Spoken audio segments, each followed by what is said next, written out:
नमस्कार समस्त को सारा ऑफिशियल को स्वागत जनाऊँगी।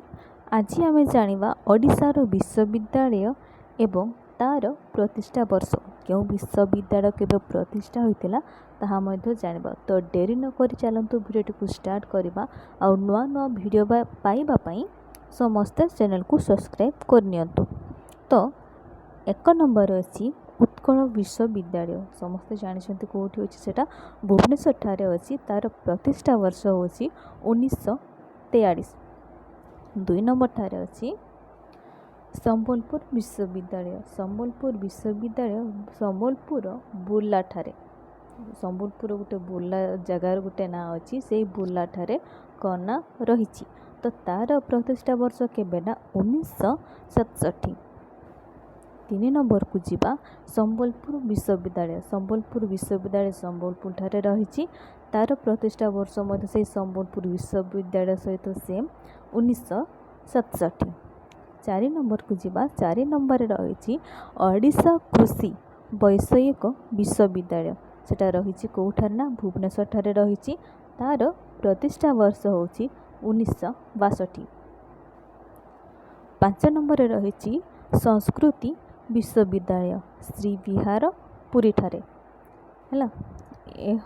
यार मु टाइपिंग टिके छाड़ी देछि तो आपन को जणे दउछि तार प्रतिष्ठा वर्ष हूँ 1981। जो मैंने देखुवे ताकू नोट कर नियंतु 1981। तापरे 6 नंबर को जीवा उत्तर ओडिशा विश्वविद्यालय सेटा कोठी बारिपदा ठारे रही सेटा मयूरभंज जिले में है। तो तार प्रतिष्ठा वर्ष हूँ 1998 है।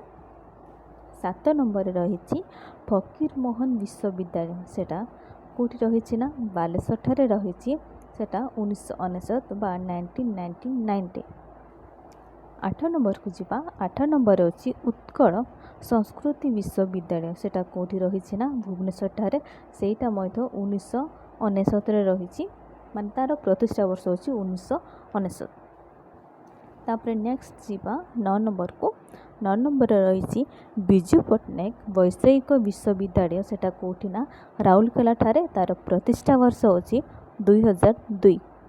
10 नंबर को जीवा किट डीम्ड विश्वविद्यालय सेटा कोठी रही ना समस्ते जानते भुवनेश्वर ठारे रही सेटा प्रतिष्ठा वर्ष केवे ना 2004।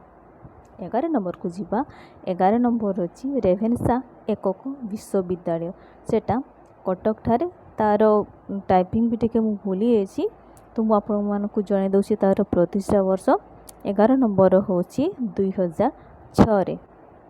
तापर 12 नंबर जीवा रमादेवी महिला विश्वविद्यालय सेटा भुवनेश्वर ठारे रही तार प्रतिष्ठा वर्ष हूँ 2014 है।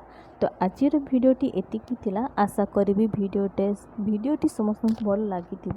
जदि भिडियोटी भल लगी था लाइक शेयर निहाती करेंगे और भिडियोटी जदि किसी भूल रही जाए ताहले कमेंट माध्यम मत जनइबे मु भूलटी को सुधारिबा पई निहाती चेष्टा करी।